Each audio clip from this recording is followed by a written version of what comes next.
Ang susunod na programa ay rated PG. Ito ay nangangailangan ng patnubay at gabay ng magulang para sa mga batang manonood.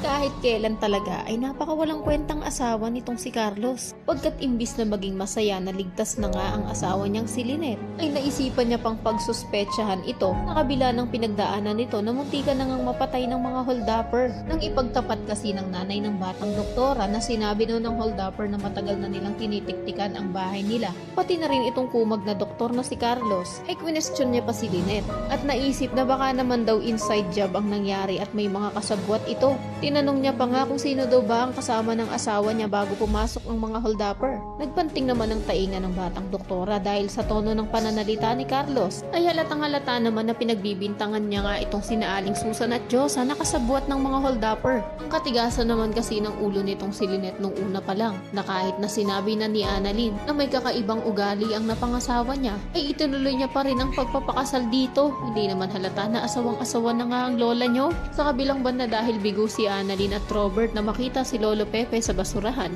ay ipinaalam niya na rin kay Lynette ang tungkol dito. Gulat na gulat pa nga si Lynette pagkat wala silang ideya na nakidnap pala itong matanda. Ngunit sa kabila nun ay hindi rin naman alam ni Annalyn na muntikan na ngang mamatay ang nanay niya. Pagkat hindi rin naman sinabi ni Lynette sa batang doktora ang kalagayan niya pagkat ayaw niya nang dumagdag pa sa mga problema at isipin nito.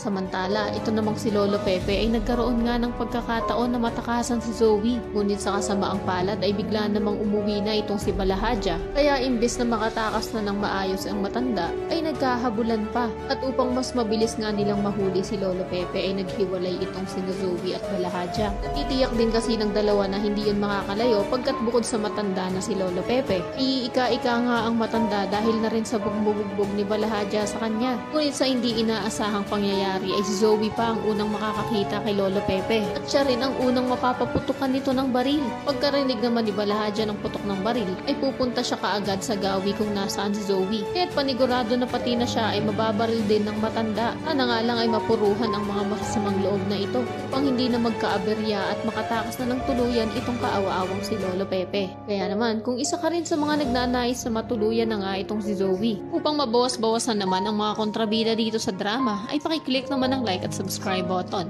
Maaari ka ring mag-iwan ng komento sa ibaba para sa iyong mga saloobin at suggestion. Maraming salamat sa iyong panonood.